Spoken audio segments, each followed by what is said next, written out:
లక్ష్య పెట్టామిహ బాధలకు, యెహోవా మా తండ్రి కాడా, యేసుడు మాయన్న కాడా. దేవునికి మహిమ. నేను కూడా నాకు ఏదన్నా బాధ వచ్చినప్పుడు ఏ పాడుకుంటా, ఈ పాటే పాడుకుంటా. చాలా ప్రశాంతంగా, హాయిగా, ఆనందంగా, ఆదరణగా ఉంటుంది. ఎంతకాలం ఈ లోకంలో ఈ లింకులన్నీ తెగిపోతాయి. ఆయన నేను ఆయన, అది పర్మనెంట్. ఏంది, ఎవరు ఉంటే అంత, ఊడితే అంత, ఆయన కదా నాకు ముఖ్యం. అట్లా మోక్షనగరం మా పుట్టిల్లు, ముఖ్య దూతలు మా స్నేహితులు. ఈ సంగతులు మా కళ్ళ ముందు సాక్షాత్కారమై ఉన్నాయి. మా అభ్యాసం పూర్తయిన తర్వాత మా పుట్టింటికి పోతాం. అక్కడ మా లైఫే వేరు. ఇక్కడ మేము దమ్మిడికి జరగపోవచ్చు మీ కళ్ళకి.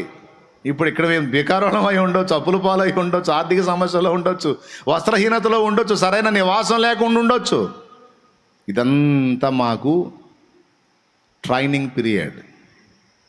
ఇది కంప్లీట్ అయిందంటే మా ఓన్ జాగాలోకి మేము వెళ్ళిపోతాం. నా తండ్రి ఇంట అనేక నివాసాలు గలవు, లేని ఎడల నేను మీతో చెప్పుదునని మా ప్రభువు చెప్పాడు. నేను మీకు స్థలము సిద్ధపరచ వెళ్ళుచున్నాను అన్నాడు. దేవునికి స్తోత్రం. నాకు ఒక డౌట్ అండి, ఇక్కడ ప్రత్యక్షత ఉందండి చెబుత. నా తండ్రి ఇంట అనేక నివాసాలు గలవన్నప్పుడు మీకు నివాసము సిద్ధపరచ వెళ్ళుచున్నాను అనాలి, కానీ మీకు స్థలము సిద్ధపరచ వెళ్ళుచున్నాను అన్నాడు. ఇప్పుడు పరలోకంలో స్థలమా, ఇల్లా? గవర్నమెంట్ వాళ్ళు అంతకుముందు కాలంలో స్థలాలు ఇచ్చారు. ఇప్పుడు యేసయ్య పోయినోడు మనకి ఏం రెడీ చేయాలా? స్థలం రెడీ చేయాలా, ఇల్లు రెడీ చేయాలా? వార్త 14వ అధ్యాయంలో స్థలము సిద్ధపరచ వెళ్ళుచున్నాను అన్నాడా, ఇల్లు సిద్ధపరచ వెళ్ళుచున్నాను అన్నాడా? నా తండ్రి అంటే అనేక నివాసములు కలవు. యోహాను సువార్త 14వ అధ్యాయం 2వ వచనం. అది శబాష్.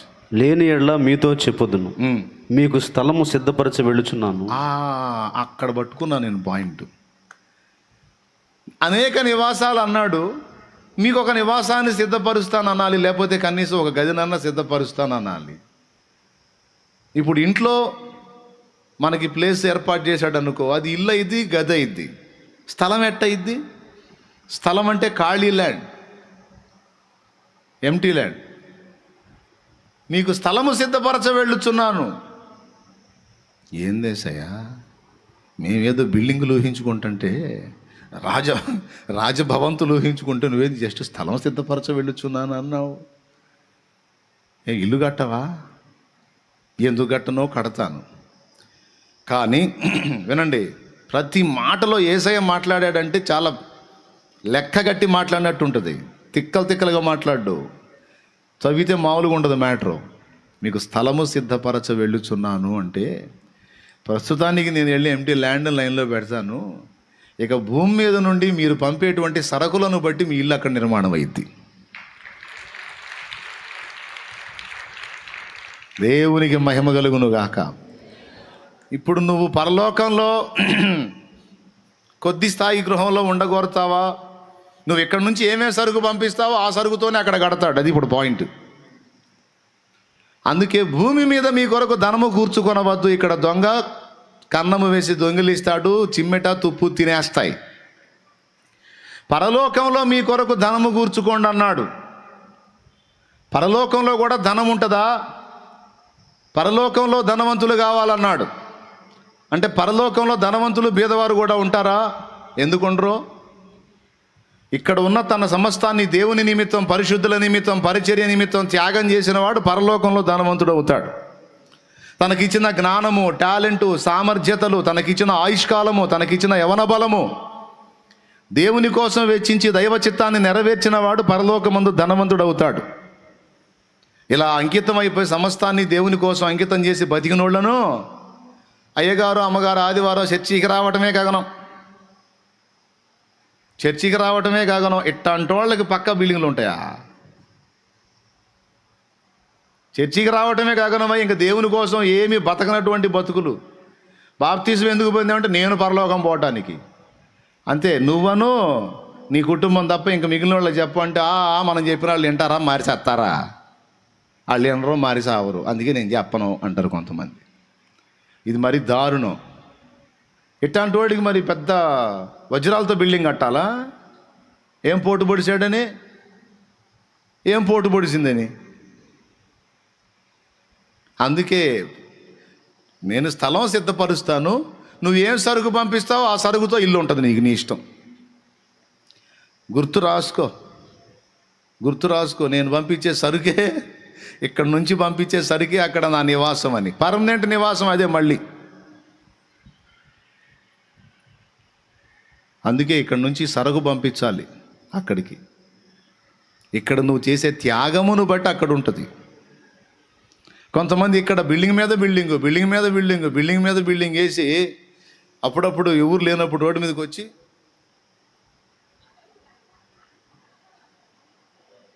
అనుకుంటుంటారు. తల ఊపి ఒక రోజుకు బొబ్బుంటాడు అయ్యా పోయి బొందలగడ్డలో. ఆ బిల్డింగ్ ఉంటుందా? ఏదో ఉండటానికి తినటానికి అంత నివాసం, అంత కడుపుకి ఆహారం, ఒంటికి అంత వస్త్రం. ఇక మిగిలిందంతా నా దేవుని నిమిత్తం, పరిశుద్ధుల నిమిత్తం, దీనుల నిమిత్తం, పరిచర్య నిమిత్తం, నాకు కలిగిన సమస్తము సేవ నిమిత్తం, ఆత్మల రక్షణ నిమిత్తం, ప్రభువు కోసం అనే సమర్పణ భావం కలిగిన వాళ్ళు విలువైన సరుకు పంపిస్తున్నారు అక్కడికి. దాంతో విలువైంది కడతాడు. అచ్చంగా ఏసైని సబ్బురుదినట్టు రుద్ది ఏసైని వాడుకునే రకాలకి ఏమో అసలు ఏముంటుందో కూడా డౌటే. ఖాళీ ప్లేస్ ఉన్నా అనుమానం లేదు. ఏంది నాయన అందరికి ఎట్టాంటి ఇచ్చి నాకేంది నాయన ఈ ల్యాండ్ చూపిస్తున్నావంటే నువ్వేం పంపించలే, మరి ఈ స్థలమే నీకు గొప్పలే, కూర్చో ఆడది ప్లాట్ఫామ్ కూర్చో అంటాడు. అట్టే ఎందుకు అంటాడు ఊరుకా, నేను మరి అనొద్దు, పోయినాక అర్థమైద్ది. మరి అందుకే క్రీస్తు న్యాయపీఠం. మరి ఎందుకు అనుకున్నావు? నువ్వు ఎంత పోటు పొడిచావో నీ రంగు తేల్చడానికి, నీ త్యాగాలు ఏందో, నీ సమర్పణ ఏందో, నీ భారం ఏందో, నశించిపోతున్న ఆత్మల కోసం నువ్వు పడిన కష్టం ఏందో, నువ్వు ఏమేం త్యాగాలు చేసావో మరి అవన్నీ లెక్కగట్టి దాని అంతటికి తగిన ప్రతిఫలం ఆనాడు నువ్వు చేసిన సమస్తానికి, అది మంచిదే కానీ చెడ్డదే కానీ అన్నిటికీ లెక్కగట్టి ప్రతిఫలం ఇవ్వడానికే క్రీస్తు న్యాయపీఠం అని చెప్పాడు అక్కడ. 2 కొరింథీ 5:10 అదే కదా. ఏముందాడు చూడు.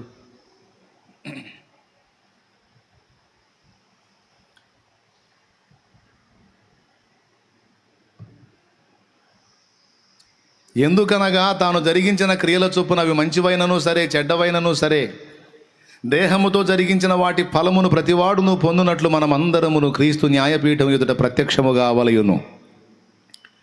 బాయ్, మనకు తీర్పు లేదనుకోకుండా, తీర్పు ఉంది మనకి. అయితే నరకానికి పంపించే తీర్పు కాదు. పరలోకంలో మనం ఏ అంతస్తులో ఉండాలి? వధువు సంఘం జుట్టులో ఉండాలా, కాలి గోళ్లలో ఉండాలా, కాలులో ఉండాలా, చెయ్యిలో ఉండాలా? మనం ఏ అంతస్తులో ఉండాలి? కంటి భాగంలో ఉండాలా, చెవి హోదాలో ఉండాలా, గుండె హోదాలో ఉండాలా, మెదడు హోదాలో ఉండాలా? మనం ఏ అంతస్తులో ఉండాలో డిసైడ్ చేస్తాడు అక్కడ న్యాయపీఠం దగ్గర. కొంతమంది మెదడు భాగంలోకి వెళ్ళిపోతారు, కొంతమంది శిరస్సు మీద ఉన్న వెంట్రుకల భాగంలోకి వెళ్ళిపోతారు, కొంతమంది కంటి భాగంలోకి వెళ్ళిపోతారు, జ్ఞానేంద్రియం. వధువు సంఘానికి కొంతమంది కంటి అంటే ఉన్నత స్థానంలోకి వెళ్ళిపోతారు. సర్వేంద్రియానాం నయనం ప్రధానం, ఇంద్రియాలన్నింటిలోనికి నయనం, కన్ను చాలా ముఖ్యమైనది అంటాడు కదా, ఆ ముఖ్య భాగంలోకి వెళ్ళిపోతారు రేపు అక్కడ హోదాలు. కొంతమంది ఏమో కాలులోకి వెళ్ళిపోతారు, అంటే కాలి హోదా, అంటే కంటి కంటే కూడా తక్కువ హోదా. కొంతమంది కాలి గోటిలోకి వెళ్ళిపోతారు. కొంతమంది ఎదుటోడిని తృణీకరించేటప్పుడు, ఎవరు నువ్వా, నా కాలి గోటితో కూడా సమానంగా ఎవరను అంటాడు. అంటే అవమానకరమైనటువంటి స్థానం అన్నమాట. ఏం ప్రభా నన్నేంది ఈ స్థితిలో ఉంచేవి ఏంది తండ్రి అంటే, నీకు అదే ఎక్కువ, అసలు నువ్వు నరకానికి పోవాల్సినాడు, పరలోకి వచ్చి నోరు మూసుకొని కూర్చోడట. స్తోత్రం చెప్పండి. నేను చెప్పింది ఎంతమందికి అర్థమవుతుంది? ఖచ్చితంగా స్థలమే సిద్ధపరచ వెళుతున్నాడు. నీకు ఫస్ట్ ప్లేస్ ఏర్పాటు చేస్తాడు. నువ్వు భూమి మీద నుంచి పంపే వాటిని బట్టి బిల్డింగ్ కడతాడో, లేకపోతే పాకేస్తాడో, లేకపోతే ఒట్టి ప్లాట్ఫామ్ నీకు ఏర్పాటు చేస్తాడో. ఇదేంది ప్రభు అంటే, నువ్వు పంపించింది అదే ఉంది, మరి చేసేదేముంది. మరి వాడికి అంతలా బిల్డింగ్ అంటే మరి వాడు పంపించింది అట్లుంది అనొచ్చు. కాబట్టి మీరు ఇక్కడే జాగ్రత్త పడండి, దేవుని కోసం బతకండి.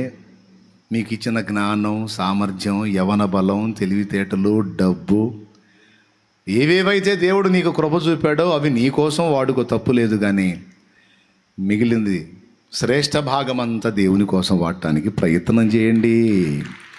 అవి ధన్యకరమైన బతుకులు. ఏవి ధన్యకరమైన బతుకులు? మన కోసం మనం బతికినవి కాదు, మనమేదో తగినంత పొందుకుంటూ మనకు దేవుడు అనుగ్రహించిన సమస్తంలో శ్రేష్ఠ భాగమంతా దేవునికి కేటాయించిన బతుకులు, నశించిపోతున్న ఆత్మల కోసం కేటాయించిన బతుకులు, ప్రభు సేవ నిమిత్తం కేటాయించిన బతుకులు ధన్యం. మరి అది తెలుసుకొనే సేవకు వచ్చింది. దేవునికి స్తోత్రం. ఆత్మలు నశించిపోతున్నాయి. ముందు ఆయన పరలోకంలో బిల్డింగ్ ఇస్తాడో లేకపోతే ప్లాట్ఫామ్ ఇస్తాడో తర్వాత సంగతి. ముందు ఆత్మలు నశించిపోతున్నాయి. నువ్వేమైనా ఆ తర్వాత ముందు అయితే ఆత్మలు రక్షించబడాలి అని పరిగెత్తాను. నాతో పాటు సేవకులు కూడా అలానే దేవుని పనికి వచ్చారు. మీలో ఉన్న కొందరు కూడా భవిష్యత్తులో రాబోతున్నారు. దేవుని కోసం ఫలించడానికి భవిష్యత్తులో మీలో కొందరు రాబోతున్నారు. ఆమెన్. గట్టిగా చెప్పండి, గట్టిగా చెప్పండి. ఆమెన్. ఓకేనా? ఏది మన పుట్టిల్లో? ఏదో ఒకట.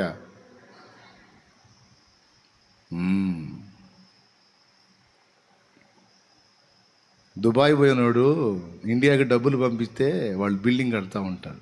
అటు పంపిస్తూ ఉంటారు, డబ్బులు ఇల్లు కడతా ఉంటారు, ఇల్లు కడతా ఉంటారు. వచ్చి అక్కడ ఉండి కళలు కంటూ ఉంటాడు.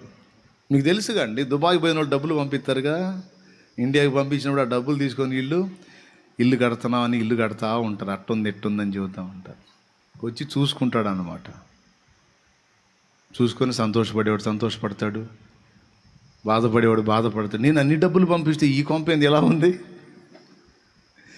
నువ్వు పంపించింది అదే, మొత్తం లెక్క రాసి పెట్టాను చూడు.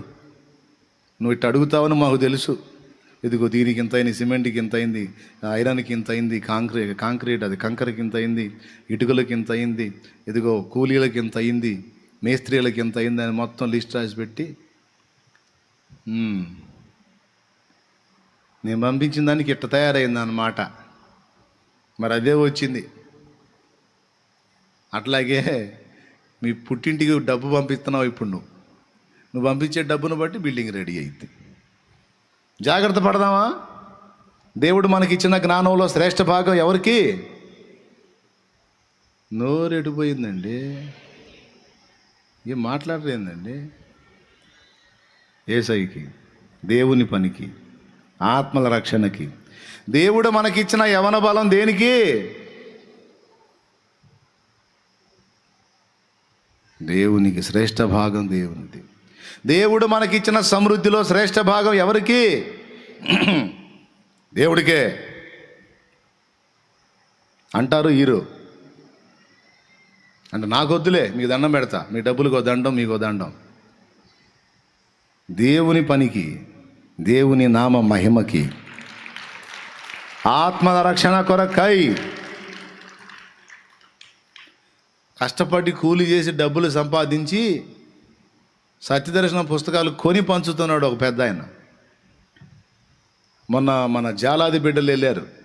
శ్రీకాకుళం, విజయనగరం తదితర ప్రాంతాల్లో సత్యదర్శనాలు పంచడానికి, సువార్త ప్రకటించడానికి వెళ్ళారు. మరి వాళ్ళు ఎన్ని రోజులు ఉంటారేమో, వచ్చారో రాలేదు. మొన్న ఆదివారం పోయినట్టున్నారు. ఆదివారం ఒక గుంపుగా వెళ్తారు, టీమ్గా వెళ్ళి ఆ జిల్లాలు తిరిగి పంచుతారు. మొత్తం కష్టజీవులే. మళ్ళా పొలం పనులకు పోయేవాళ్ళు, సిమెంట్ పనులకు వెళ్ళేవాళ్ళు, వెట్టి చాకిరీ చేసే బిడ్డలు, జాలాది బిడ్డలు నమ్మకంగా కష్టపడతారు. ఆ చాకిరిలోంచి అందరూ తలా ₹1 వేసుకొని సద్దర్శన పుస్తకాలు 2 బస్తాలకైతే కొనుక్కొని పోతారు. 100 మందికి పంచితే ఒకడన్నా సత్యం తెలుసుకోపోతాడా అనేది విశ్వాసం. ఎంత భారమో చూడండి. సమృద్ధిగా డబ్బున్నటువంటి వాళ్ళకు ఉందా ఈ భారం? కూలి పని చేసే కష్టజీవుల గుండెల్లో ఎంత భారం ఉందో చూడండి. మరి వారిగా ఎవరికి ఇస్తాడండి రేపు ఉన్నతమైనటువంటి స్థలము, ఉన్నతమైనటువంటి బిల్డింగులు? నాకు డౌటే. చాలామంది ఇక్కడ గొప్ప అని ఫీల్ అవుతున్న వాళ్ళంతా బుష్ అవుతారు. అట్లాంటి వాళ్ళే ఉన్నతమైన స్థలంలో ఉండే అవకాశం ఉంది, అయితే పక్క. కాబట్టి మీ అందరికీ ఉపయోగపడుద్ది. గుర్తుపెట్టుకోండి, ఇంట్రెస్ట్ ఉంటే గుర్తు రాసుకోండి. నేను పంపించేదాన్ని బట్టి నా స్థిర నివాసం అక్కడ ఏర్పాటు అవుతుంది. నా తండ్రికి నేను పంపించేదాన్ని బట్టి నాకు సిద్ధపరుస్తున్నాడు. మొత్తం లెక్క చెబుతాడు నాకు. నేను ఏమేం పంపించానో దానికి ఏమేమి వచ్చిందో రాసుకొని జాగ్రత్త పడాలి. ఎన్ని రోజులు ఉంటాం? ఉండాలని ఆశ ఉంటుంది కానీ ఉండంగా ప్రయాణం కట్టాలిగా. మనకు అది పర్మనెంట్. ఆ మాట ఈ పెద్ద ఆయన చెబుతున్నాడు. అది ఇప్పుడు పాట మొత్తం ఒక చరణమే గంట ప్రసంగం అయింది. ఇప్పుడు నేను చెప్పిన మాటలో వేస్టేజ్ ఏమన్నా ఉందా? మరి ఎన్ని చరణాలు చెప్పా? ఒక చరణమే. మరి అది వాళ్ళ పాటల్లో ఉన్న సబ్జెక్టు. దేవునికి స్తోత్రం కలుగునుగాక. హల్లెలూయా. రెండో చరణం ఏంటి? అబ్రహాము దావీదు మొదలైనట్టి వర భక్తాగ్రేసరులే శుభ్రముగా మా చుట్టాలైన హర్షమిగా మాకేమి కొదువా. ఇది రెండో చరణం. మన రిలేషన్, మన బంధువులు, మన మిత్రులు, మన కుటుంబ సభ్యులు ఎవరు అంటే అబ్రహాము దావీదు. అబ్రహాము మొదలుకొని దావీదు, దావీదు మొదలుకొని పౌలు వరకు, పౌలు మొదలుకొని నేటి కాలపు భక్తుల వరకు మన ఫ్యామిలీ మెంబర్స్. ఇందులో చెత్త సరుకు ఏది ఉండదు. అందరూ మనకంటే గనులు, కానీ మనల్ని ఎంత బాగా ప్రేమిస్తారో, ఎంత బాగా గౌరవిస్తారో అలాంటి వ్యక్తులు ఉన్నదే పరలోకం.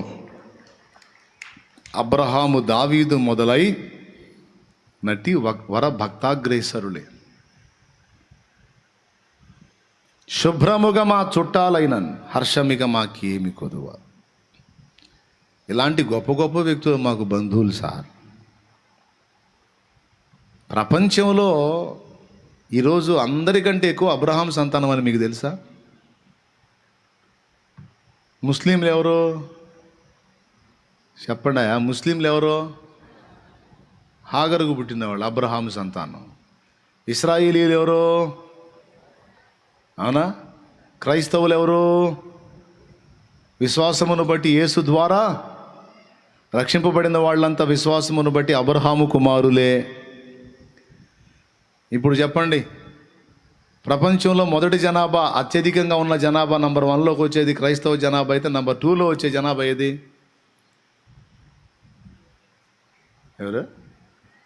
ముస్లింలే. నంబర్ 3లోకి వచ్చేది ఇశ్రాయేలీలు, చిన్న జనాభా.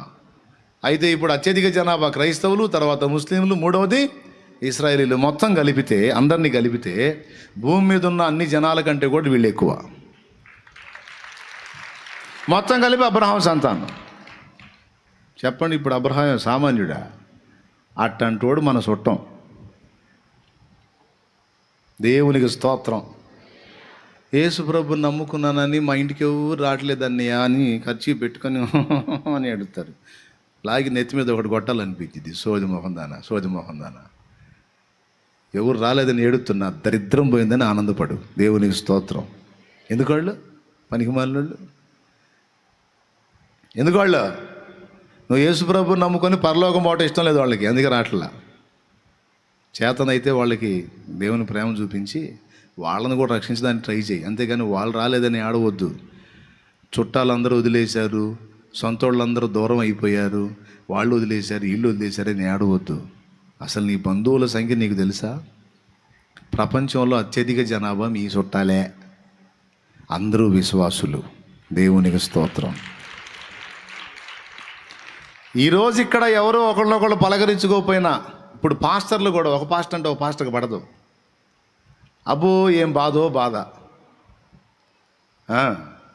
కొంతమంది ఆత్మల భారం కలిగి కష్టపడి పరిచర్య చేసి దేవుని వల్ల మెప్పు పొందుతుంటే కొంతమంది కడుపులో కుళ్ళిపోయి గందరగోళం అయిపోయి వాళ్ళకు ఒక భారం పడింది. ఏం భారం పడిందంటే దేవుడు వాడుకుంటున్న వాళ్ళందరినీ ఎగతాళి చేయటం, విమర్శించటం, వాళ్ళ మీద అసూయ వెళ్ళగక్కటం, ఇదొక భారం అయిపోయింది. మొన్న ఒక ఆయన పాస్టర్ల మీటింగ్లో చెబుతున్నాడు, సేవకులు ఎవరిని గౌరవించొద్దు, ఎవరిని లక్ష్య పెట్టొద్దు, ప్రభువు వాడుకుంటున్న వాళ్ళని మీరు స్పెషల్ టైటిల్ ఎవరికి ఇవ్వద్దు అని. మళ్ళీ ఆయన ఒక పెద్ద ప్రొఫెసర్ అంట, బొందలో ప్రొఫెసరు. వినయాన్ని, సాత్వికాన్ని, మృదుత్వాన్ని, కోమలత్వాన్ని, నిర్మలత్వాన్ని, దీనత్వాన్ని నేర్పాల్సింది పోయి కూర్చోబెట్టి గర్వాన్ని నూరిపోస్తున్నాడు. అసూయ. నవ్వుకుండా నేనేం చేస్తా మరి? ఇప్పుడు ఇక్కడ ఒకరినొకడు తిట్టుకున్న రేపు ఎదురుపడి రేపు పరలోకం పోయిన తర్వాత ప్రైజ్ లార్డ్ చెప్పుకోవాల్సిందే, వందనాలు చెప్పాల్సిందే. ఆ మైండ్ రాకపోతే అది పరలోకమే పోడు, ముందు పాస్టరే పోడు, తర్వాత సంగతి. దేవునికి స్తోత్రం, హల్లెలూయా. తెస్తాడు, ఆ మైండ్ తెస్తాడు దేవుడు, తెలుసా మీకు? మామూలుగా మైండ్ రాకపోతే మంచానేసాయని తెస్తాడు. పాస్టర్కైనా విశ్వాసికైనా ఎవరికైనా సరే అహం ఎర్రగొట్టి అందరికి వందనాలు చెప్పేటట్టు చేసి తీసుకుంటాడు. అప్పుడు తీసుకుంటాడు. ఇది పక్కా జరిగిద్ది. అందుకే నేను వాళ్ళు ఏమన్నా అనుకొని ముందు తర్వాత సంగతి వందనాలు చెప్పాయా, నేనేమనుకోవట్లే, నీకు దండం బాబా, నేనైతే నిన్ను ప్రేమిస్తానే ఉన్నాను సోదరుడా అని అందరినీ కలుపుకోవడానికి, కలిసిపోవడానికి ఇష్టపడతాయి. ఎందుకంటే ఇక్కడ తప్పినా రేపు అక్కడ తప్పదుగా. ఒక్కొక్కళ్ళ మొహం చూస్తుంటేనే మండిపోతుంటుంది. ఎందుకంటే మన మీద అట్ట ప్రచారాలు చేసి ఉంటారు. వాళ్ళు ఏమేం ప్రచారాలు చేశారో మనకు తెలుసు. వాళ్ళు మన ఎదురుపడ్డప్పుడు ఆత్మలో రగిలిపోతూ ఉంటుంది. ఆయన వెంటనే దేవుడి వాక్యం గుర్తొచ్చింది, ఏంట్రా వాడిని అసహించుకుంటున్నావు, రేపు వందనా ఎట్ట చెబుతావు, ప్రైజ్ లార్డ్ ఎట్ట చెబుతావు రేపు అక్కడ. అంతేగా ప్రభా, ఆ పిచ్చిమోహోడి తెలిసేట చెప్పాడంటావా? శరీరానుసారమైన మనసులో వేసాయా బ్రదర్, ప్రైజ్ లార్డ్, వందనాలు, బాగున్నారా? బాగానే ఉండం. మనం వందనాలు చెప్పినారు, బాగానే ఉండం. అప్పుడు కూడా తిట్టుకుంటాడు మనసులో, వీడికి సిగ్గుకోడలేదు, నేను మొహం తిప్పుకుంటున్నా సరే సిగ్గుమాలోడు వచ్చి పలకరిస్తున్నాడు అనుకుంటే. దేవునికి స్తోత్రం కలుగును గాక. ఖచ్చితంగా ఎదురుపడాల్సిందే. మరి వాళ్ళే మన బంధువులు. ఇప్పుడేదో అసూయతో